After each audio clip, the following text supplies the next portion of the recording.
Hello, Adrian. Thank you for reaching out to me. And thank you for your interest in fear of God. I will go through your questions.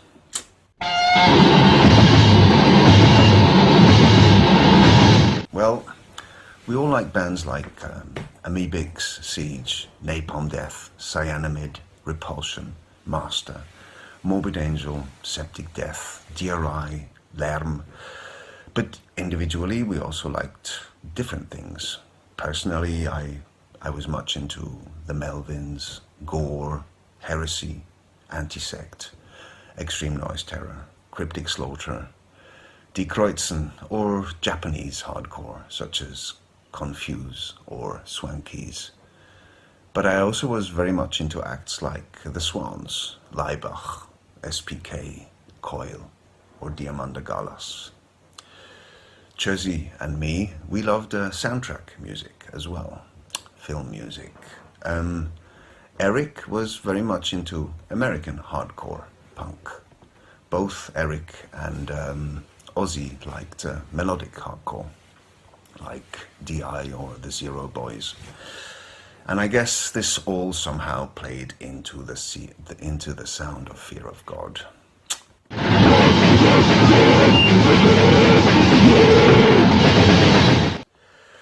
Well, some responses were pretty enthusiastic, but I think a lot of the audience was kind of nonplussed. They didn't know how to deal with this with us.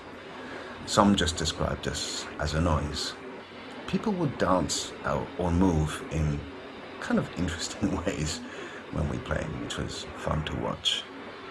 There was a gig in Bern where a girl grabbed one of the vocal microphones and she started screaming in a very particular and unique way. That was funny.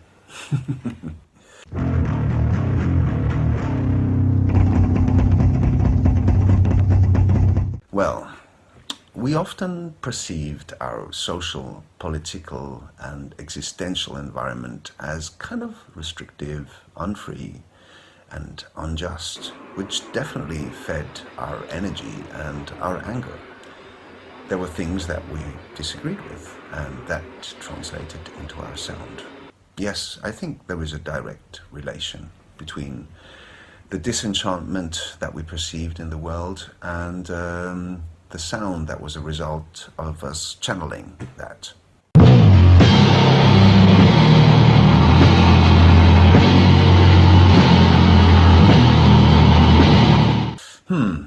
That's not so easy. I think the first 7-inch was quite an accomplishment. The one released on Temple of Love with the cover by Stiv. The cover artwork. But actually, it's probably all of the releases together that paint a bigger picture. The rehearsal room recordings that ended up on the Konserven 7-inch. The rawness of that, it was, yeah, that's also really good. It's difficult to answer.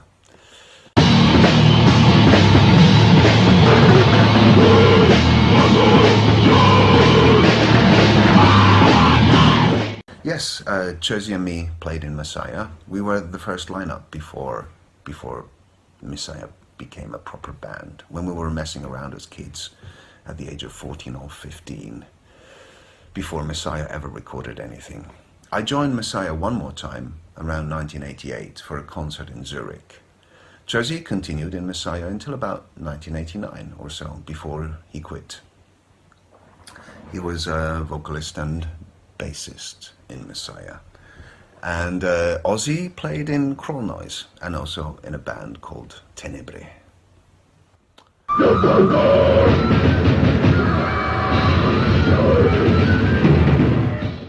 Well, I don't know about an organized scene. To me, there seem to be little pockets of passionate peoples and activities in different corners of Switzerland. Some running labels, some doing fanzines, some doing organizing concerts, some playing in bands, some doing fanzines, radio shows, etc., etc. And because Switzerland is kind of small, it wasn't difficult to know of each other or to know each other. The active bands all sounded quite different from each other. Hardly anyone really played as fast as we did at the time.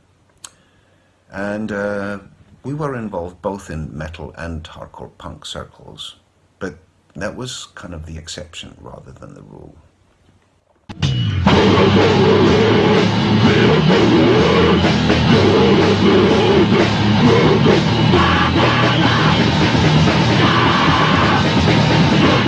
Yes, we were aware of some of them. We were all active tape traders, very active, so we were in touch with a lot of people from all around the world. I was writing to Mick from 7 Minutes of Nausea when he was still living in Australia. We were friends with Napalm Death and Extreme Noise Terror. We organized shows for them in Switzerland, and I accompanied them on tour a few times. And we wrote to each other and traded tapes. I was writing to Mick Harris, Lee Dorian, Phil Vane. I was in touch with Totswan from SOB, Calv from Heresy, Mitch from Unseen Terror. Chuzzy and me were in touch with the Electro Hippies. Chuzzy was also in touch with Mayhem. Eric was in touch with a lot of active people in the US. He was a very active tape trader, and also because he was doing his fanzine, Mega Wimp. He was also buddies with Hellhammer, etc.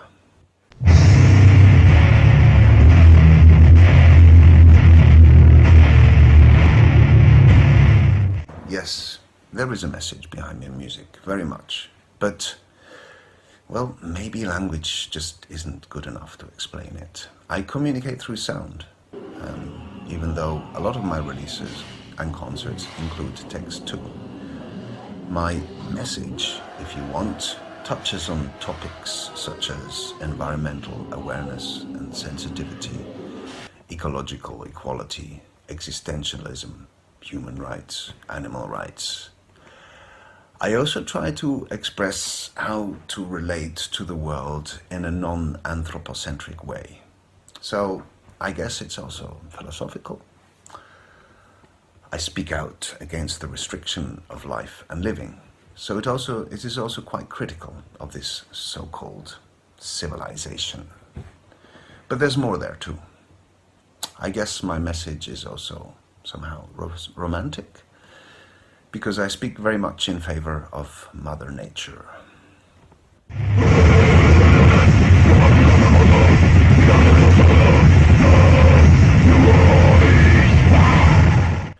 Well, after Fear of God finished, I wanted to continue solo. I wanted to be 100% the band, so I wanted to play on my own. That was my main drive. And like that, you end up experimenting with things.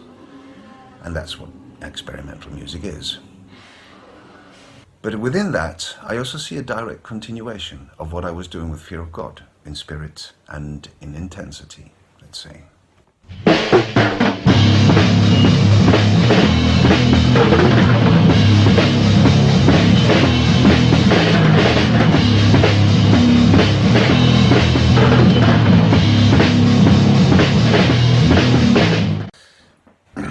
They're all highlights. I only release an album that I'm fully convinced of and I'm fully proud of.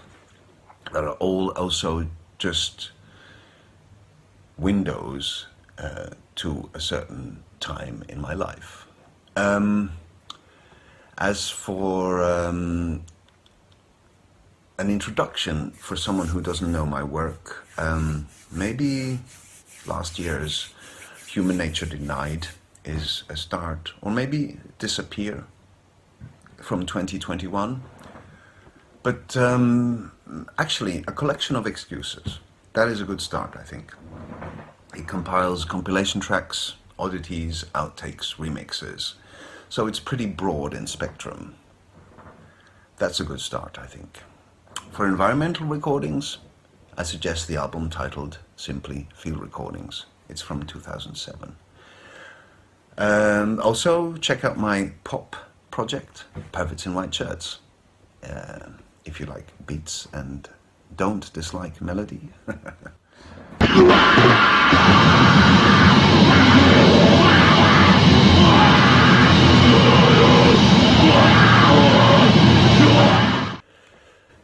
political activism is expressed through my art.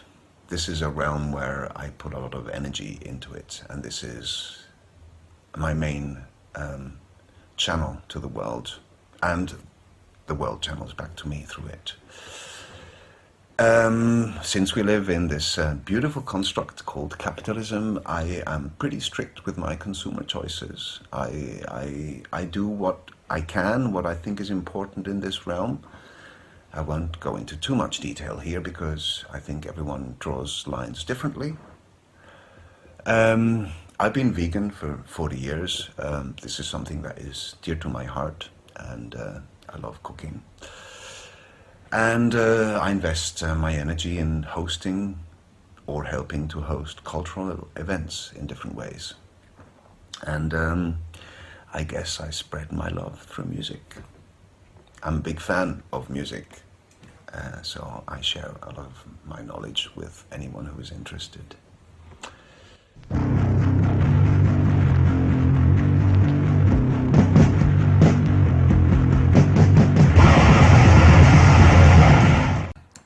You know, the label noise is kind of limiting, like every genre description. I'm not super comfortable with it, but it doesn't matter. Anyway, performing music live is definitely a very special way of sharing one's music, of sharing one's creative expression.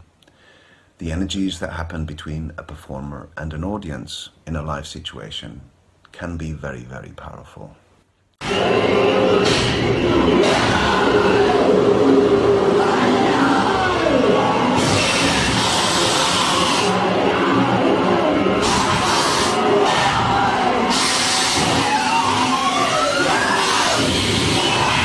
But also recorded music in the studio has its merits for the listener. Immersion can be very powerful too, if you are attentive not only to the sound, but also to the artwork, to the texts, to the lyrics that come with a release. Because of that, the music I perform on stage and the music I do in the studio is not the same.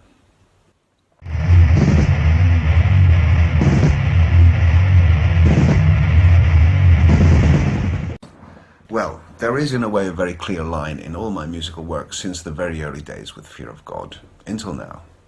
The time, not just with Fear of God, but also as an organizer of concerts and as a tape trader, but also working in the distribution for independent music, which was my first job when I was 18 and a job that I held for 6 years.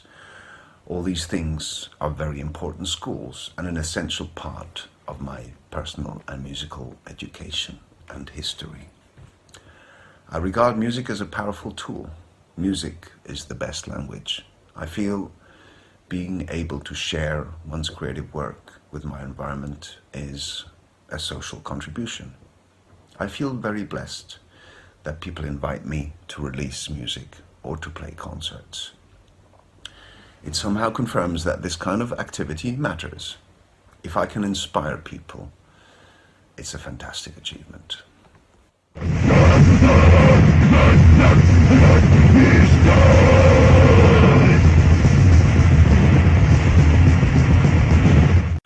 Well, this release in a way is a tribute, and, well, it was, simply said, a lot of fun to completely dissect, deconstruct, reassemble, transmogrify the sounds of Fear of God.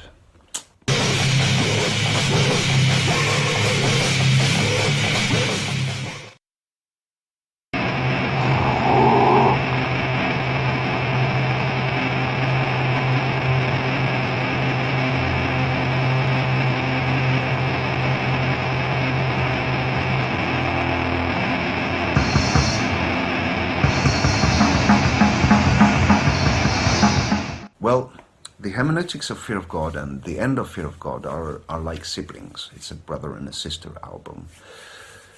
The end of the Fear of God was intended as a kind of a gravestone for Fear of God. Both releases, I think, was also a way for me to put Fear of God to rest.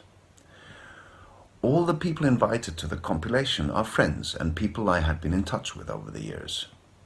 I asked them to just keep it short, but other than that, any approach, anything was possible. And I still am delighted by all the different expressions that ended up on this release. And by the way, the label that released these 2 records was not mine, but the label of a good friend from Berlin, the label Toch Niet Aleph.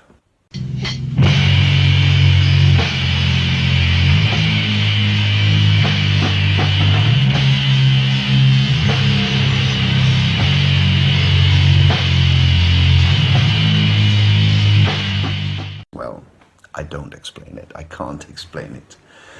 You know, I'm still and again astonished that people still go on about fear of God. As you know, we only existed for like 18 months, and we were just 16 to 20 years old when that happened.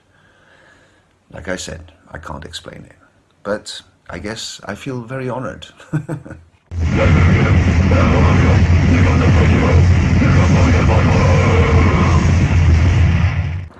Thank you, Adrian, for reaching out, for your interest in fear of God and in my work. Thank you for your activity, for doing what you're doing. Anything I would just like to say? Well, love, let love live. Let love guide you.